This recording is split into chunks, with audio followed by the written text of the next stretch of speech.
یہودیوں نے ایک گروہ تشکیل دیا جس کا مقصد یہ تھا کہ وہ مکہ مکرمہ آ کر یہ پتہ چلائیں کہ حضرت عبداللہ کے ہاں کوئی ولادت تو نہیں ہوئی۔ چنانچہ جب وہ مکہ آئے تو انہیں اطمینان ہوا کہ جناب حضرت عبداللہ کے ہاں کوئی اولاد نہیں۔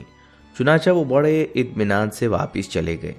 مدینہ منورہ پہنچ کر مدینہ سے لے کر شام تک جہاں جہاں یہودی پھیلے ہوئے تھے سب کو یہ خوشخبری سنا دی کہ مبارک ہو، ہمارے لیے جو خطرہ تھا وہ ٹل گیا۔ ناظرین، یحییٰ علیہ السلام کے کرتے سے جو خون نکل رہا تھا وہ اب سوکھ گیا ہے، جس سے یہ یقین ہو گیا کہ رسول اللہ صلی اللہ علیہ وسلم کے والد کا انتقال ہو گیا ہے اور ان کے ہاں کوئی بھی اولاد نہیں ہے، جس کا مطلب یہ ہے کہ اب آخری رسول پیدا ہی نہیں ہوں گے۔ یہ خوشخبری ساری دنیا یہود میں پھیلا دی گئی۔ مدینہ سے لے کر شام تک جشن منایا گیا اور یہودی بڑے مطمئن ہو گئے، مگر ان سے یہ غلطی ہوئی تھی کہ انہوں نے صرف یہ پتہ چلایا کہ جناب عبداللہ کی کوئی اولاد ہوئی ہے یا نہیں، یہ پتہ نہ چل سکا کہ جناب آمنہ حمل سے ہیں۔ جب 12 ربیع الاول 571 عیسوی کو عجیب و غریب واقعات پیش آئے تو یہودی علماء پریشان ہو کر بیٹھ گئے، کیونکہ انہوں نے اپنی کتابوں میں پڑھا ہوا تھا کہ یہ سارے واقعات اس زمانے کے ہیں جب آخری رسول پیدا ہوں گے۔ مگر یہ کیا ہوا؟ آخری رسول کیسے پیدا ہوں گے؟ کیونکہ آخری رسول کے والد کو تو ہم نے پورے یقین کے ساتھ دیکھا تھا کہ وہ فوت ہو چکے ہیں، اور یہی رسول اللہ صلی اللہ علیہ وسلم کے والد تھے، اور حضرت یحییٰ کے کرتے نے بھی گواہی دی تھی کہ یہی والد ہیں۔ یہ بھی ہم نے پتہ چلایا کہ ان کے ہاں کوئی اولاد نہیں۔ پھر یہ سوال کہاں سے آ گئے؟ چنانچہ یہودیوں نے ایک گروہ کو تشکیل دیا کہ وہ مکہ میں جا کر تحقیق کریں۔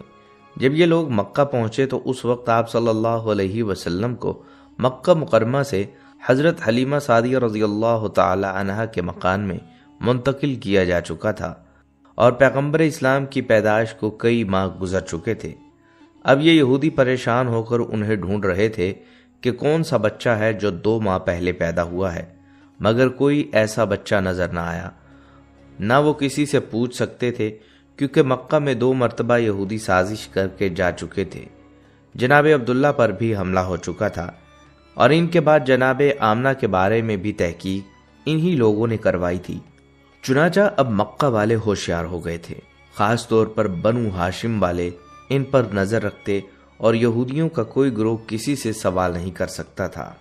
ناظرین، چونکہ بات ہو رہی ہے رسول اللہ صلی اللہ علیہ وسلم کے بچپن کی، تو اب آپ کو بتاتے ہیں کہ بچپن میں آپ صلی اللہ علیہ وسلم کو دودھ کس نے پلایا۔ ایک روایت ہے کہ ولادت کے فوراً بعد پہلے 8 دن تک حضرت صوبیہ نے آپ صلی اللہ علیہ وسلم کو دودھ پلایا۔ صوبیہ رسول اللہ صلی اللہ علیہ وسلم کے ایک چچا ابو لہب کی کنیز تھیں۔ روایات میں آتا ہے کہ ابو لہب نے فقط اس خوشی میں کہ اس کنیز نے اس کے بھتیجے کو دودھ پلایا تھا آزاد کر دیا۔ جس وقت رسول اللہ صلی اللہ علیہ وسلم کی ولادت ہوئی اس وقت ابو لہب آپ کی مخالفت میں نہیں تھا، کیونکہ اس وقت اس کی شادی نہیں ہوئی تھی۔ بعد میں رسول اللہ صلی اللہ علیہ وسلم کی مخالفت کرنے کا ایک سبب اس کی بیوی بھی تھی۔ خاندان بنو امیہ میں شادی کرنے کے بعد ابو لہب اپنے خاندان کو چھوڑ کر اپنے سسرال کے ساتھ مل گیا۔ دوسری روایت کے مطابق پیغمبر اسلام صلی اللہ علیہ وسلم کو حضرت حلیمہ سعدیہ کے سپرد کرنے سے پہلے چند دن دودھ جناب آمنہ نے ہی پلایا تھا۔ اس کے بعد رسول اللہ صلی اللہ علیہ وسلم کو بی بی حلیمہ سعدیہ کے سپرد کر دیا گیا، جنہوں نے شرعی حکم کے مطابق 2 سال تک آپ صلی اللہ علیہ وسلم کو دودھ پلایا۔ روایات میں آتا ہے کہ جس وقت حلیمہ سعدیہ نے آپ کو دودھ پلایا اس وقت وہ دین ابراہیمی پر تھیں، اور اس وقت دین ابراہیمی ہی دین برحق تھا۔ چنانچہ اس پر ایمان رکھنے والا اللہ کے دین پر عمل کرنے والا مانا جاتا تھا، یعنی کوئی یہ اعتراض نہیں کر سکتا تھا کہ کسی مشرک یا کافر نے رسول اللہ صلی اللہ علیہ وسلم کو دودھ پلایا۔ رسول اللہ صلی اللہ علیہ وسلم کی ولادت سے پہلے کا 1 سال پورے عرب اور مکہ والوں کے لیے بڑی پریشانی کا سال تھا۔ بارشیں کم ہوئی تھی، جس کی وجہ سے غلہ کم پیدا ہوا تھا۔ مکہ والے بھی پریشان تھے اور مکہ سے باہر والے بھی پریشان تھے، مگر اس سال آپ کی ولادت ہوئی، مکہ انتہائی خوشحال ہو گیا۔ لیکن مکہ کے باہر ابھی تک قحط پڑا ہوا تھا، جس کی وجہ سے آس پاس کے جو قبیلے تھے وہاں سے لوگ روزگار کے لیے مکہ آ رہے تھے۔ یہاں ایک طرف مکہ میں قحط نہیں تھا اور غلہ کی کثرت تھی، مگر دوسری طرف ایک پریشانی کھڑی ہو گئی کہ اس زمانے میں مکہ میں ایک وبائی بیماری پھیلی ہوئی تھی۔ خاص طور پر بچے اس کی لپیٹ میں جلدی آ رہے تھے۔ ایک سے دوسرے، دوسرے سے تیسرے گھر میں یہ بیماری پھیلتی جا رہی تھی۔ تو یہ دو سبب آپ صلی اللہ علیہ وسلم کی ولادت کے فوراً بعد پہلے ہفتے میں پیش آئے۔ آپ صلی اللہ علیہ وسلم کو پروردگار عالم نے ہر مصیبت اور پریشانی سے دور رکھا تھا، مگر والدین تو پریشان تھے، اور دوسری بات یہ کہ مکہ کے باہر سے جو لوگ روزگار کی تلاش میں آ رہے تھے ان کی مدد کرنا بھی ضروری تھا، اور تیسری بات، جیسا کہ پہلے ذکر ہوا کہ یہودی جاسوس یہ دیکھنے کے لیے کہ آخری رسول پیدا ہوئے ہیں کہ نہیں، مسلسل مکہ کے چکر لگا رہے تھے۔ ان حالات میں اب جتنا جلد رسول اللہ صلی اللہ علیہ وسلم کو مکہ سے منتقل کیا جائے اتنا ہی ظاہری اعتبار سے آپ صلی اللہ علیہ وسلم کی حفاظت کے لیے بہتر تھا۔ اگرچہ اللہ تعالیٰ ظاہر کو رکھ کر رسول اللہ صلی اللہ علیہ وسلم کی حفاظت کر سکتا تھا، مگر مکہ سے دور لے جانے میں بھی مصلحت تھی۔ 7ویں دن آپ صلی اللہ علیہ وسلم کا عقیقہ ہوتا ہے۔ عقیقے والے دن صبح کے وقت جناب آمنہ اپنے بستر پر لیٹی ہوتی ہیں کہ یکایک ایک بشارت ہوتی ہے۔ جناب آمنہ چونکہ پیغمبر اسلام صلی اللہ علیہ وسلم کی والدہ ہیں اور دین ابراہیمی پر ہیں، اتنا تو سمجھ سکتی ہیں کہ بشارت کیا ہے، یہ جو آواز آ رہی ہے یہ کہاں سے آ رہی ہے۔ بہرحال انہیں یہ بشارت ہوتی ہے کہ اپنے بچے کو اس کے حوالے کرنا جس کا نام حلیمہ سعدیہ ہے۔ عقیقے کے اگلے دن یعنی ولادت کے 8ویں دن رسول اللہ صلی اللہ علیہ وسلم کو مکہ سے منتقل کر دیا گیا۔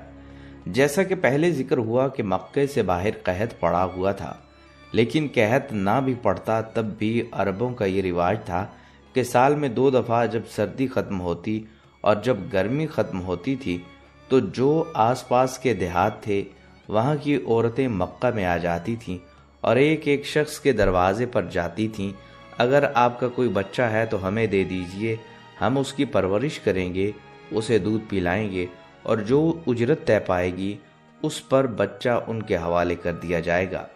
مسلسل قحط کے زمانے میں تو زیادہ عورتیں آ رہی تھیں۔ 8ویں دن جناب حضرت عبد المطلب اپنے غلام کو بلا کر کہتے ہیں کہ جا کر مکہ کے بازاروں میں، گلیوں میں اور جہاں یہ عورتیں جمع ہوتی ہیں وہاں جا کر معلوم کرو کہ کیا کوئی ایسی عورت ہے جو میرے اس بچے کو لے جانے کے لیے تیار ہو۔ ناظرین، مکہ سے کچھ فاصلے پر قبیلہ بنو سعد عرب کا ایک بہت بڑا قبیلہ تھا۔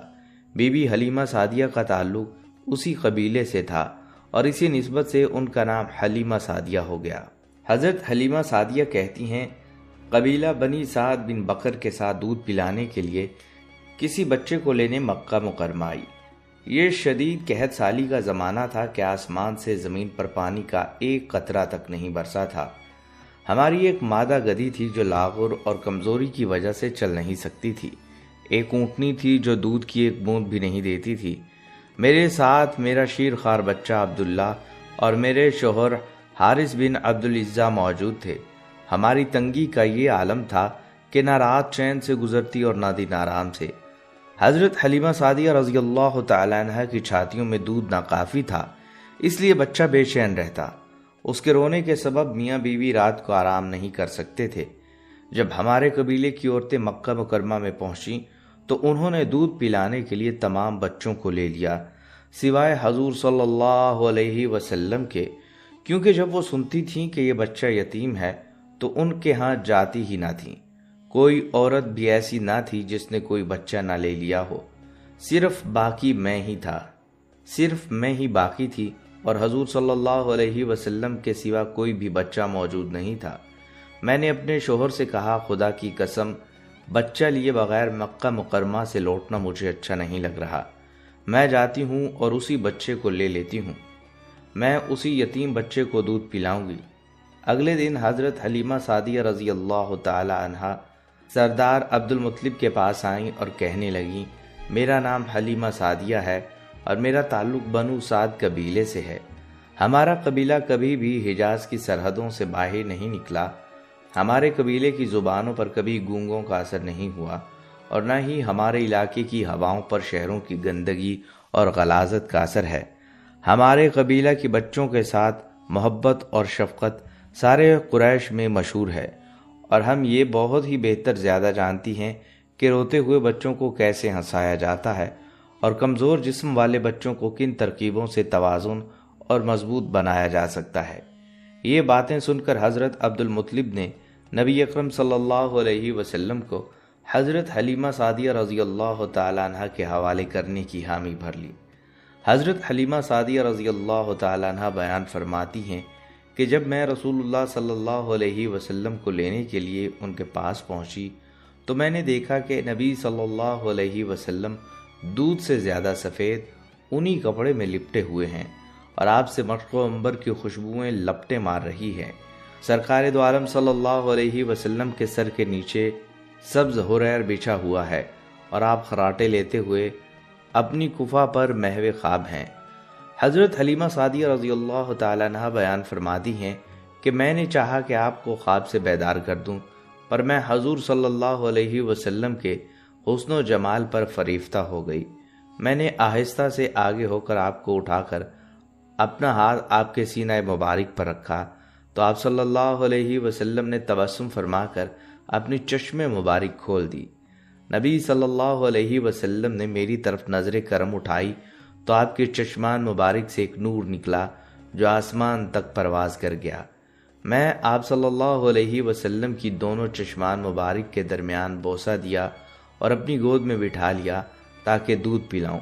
میں نے داہنا پستان آپ صلی اللہ علیہ وسلم کے دہن مبارک میں دیا تو آپ صلی اللہ علیہ وسلم نے دودھ نوش فرما لیا۔ پھر میں نے چاہا کہ اپنا بائیں پستان دہن مبارک میں دوں تو آپ صلی اللہ علیہ وسلم نے نہ لیا اور اس سے دودھ نہ پیا۔ حضرت ابن عباس رضی اللہ تعالی عنہ فرماتے ہیں کہ اللہ تعالیٰ نے آپ صلی اللہ علیہ وسلم کو ابتدائی حالت میں ہی عدالت و انصاف ملحوظ رکھنے کا الہام فرما دیا تھا۔ آپ صلی اللہ علیہ وسلم چاہتے تھے کہ ایک ہی پستان کا دودھ آپ کا ہے، کیونکہ حلیمہ سعدیہ کا ایک اور لڑکا بھی ہے۔ حضرت حلیمہ سعدیہ رضی اللہ تعالیٰ عنہ فرماتی ہیں آپ صلی اللہ علیہ وسلم کا ہمیشہ یہ حال رہا کہ ایک پستان کو ہی آپ صلی اللہ علیہ وسلم اپنے رضائی بھائی کے لیے چھوڑ دیا کرتے تھے۔ پھر میں آپ صلی اللہ علیہ وسلم کو لے کر اپنی جگہ آئی اور اپنے شوہر کو دکھایا، وہ بھی نبی صلی اللہ علیہ وسلم کے جمال مبارک پر عاشق ہو گئے اور سجدہ شکر ادا کیا۔ پھر وہ اپنی اونٹنی کے پاس گئے اور دیکھا کہ تھن دودھ سے بھرے ہوئے تھے۔ اس سے پہلے اونٹنی کے تھن میں دودھ کا ایک قطرہ بھی نہیں تھا۔ حضرت حلیمہ رضی اللہ تعالیٰ عنہ فرماتی ہیں کہ میرے شوہر نے اونٹنی کا دودھ دوہا، جسے ہم نے خوب سیر ہو کر پی لیا۔ اس رات ہم چین کی نیند سوئے، چونکہ اس سے پہلے بھوک اور پریشانی میں نیند نہیں آتی تھی۔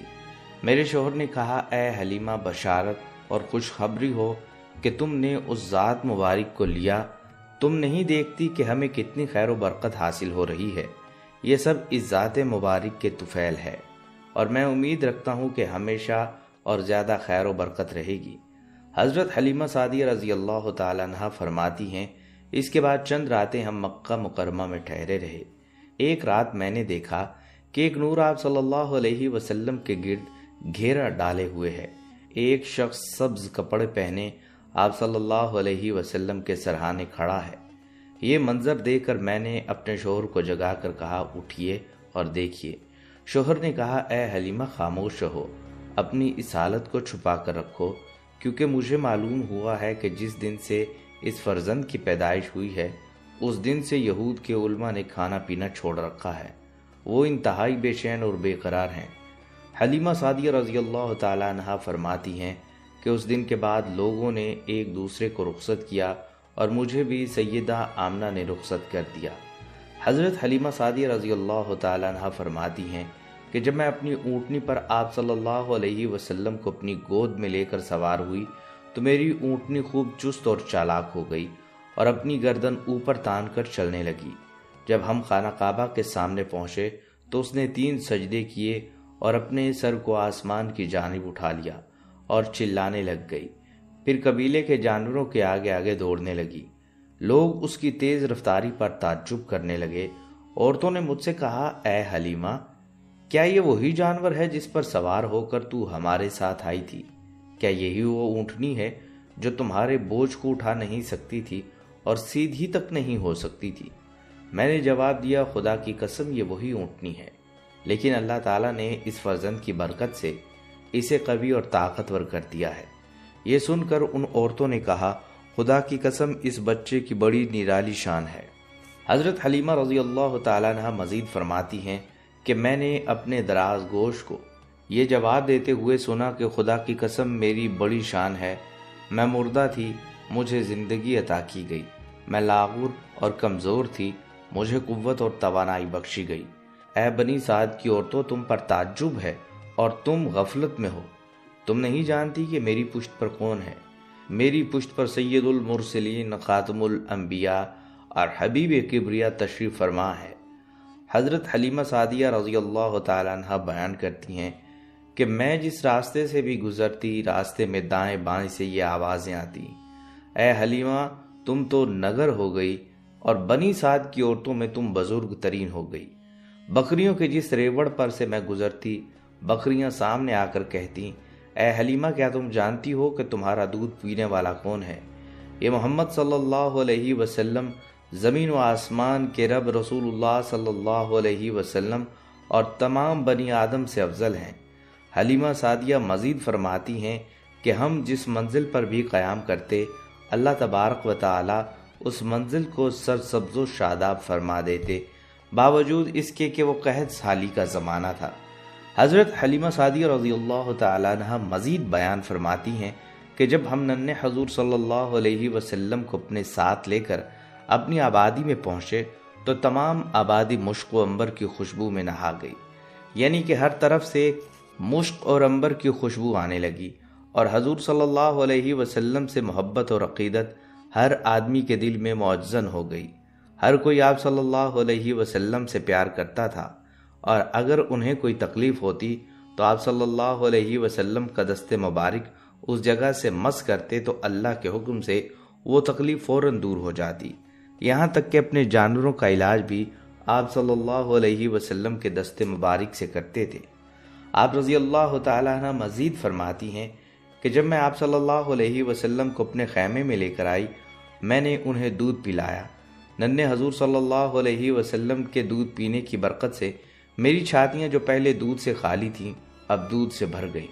دائیں چھاتی سے آپ صلی اللہ علیہ وسلم نے دودھ پیا اور بائیں چھاتی میرے بیٹے عبداللہ کے لیے چھوڑ دی، جس سے میرے بیٹے عبداللہ نے دودھ پی لیا۔ حضرت حلیمہ سعدیہ رضی اللہ تعالیٰ عنہ مزید فرماتی ہیں کہ آپ صلی اللہ علیہ وسلم نے کبھی کپڑوں میں بول براز نہیں فرمایا۔ ننھے آقا صلی اللہ علیہ وسلم کے بول براز کا ایک وقت مقرر تھا۔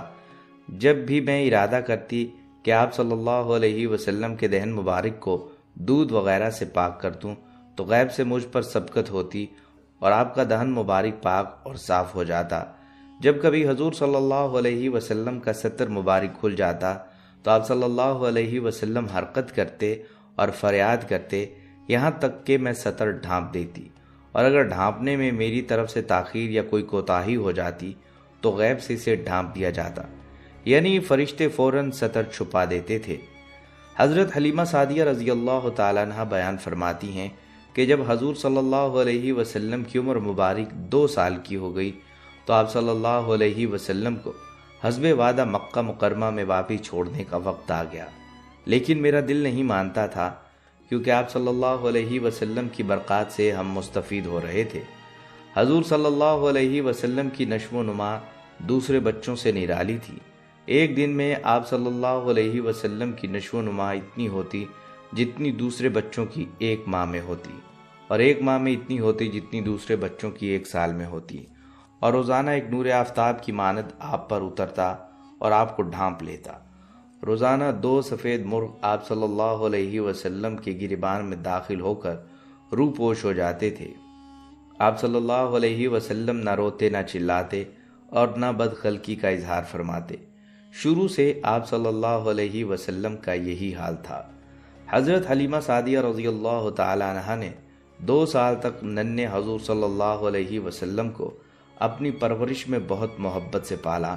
انہوں نے اپنے دودھ میں محبت و فصاحت اور بلاغت کو گھول گھول کر آپ صلی اللہ علیہ وسلم کو پلایا۔ جب آپ صلی اللہ علیہ وسلم کی مدت پوری ہو گئی تو آپ کا دودھ چھڑایا گیا۔ جسمانی اعتبار سے آپ صلی اللہ علیہ وسلم اپنی عمر سے دگنے نظر آتے تھے۔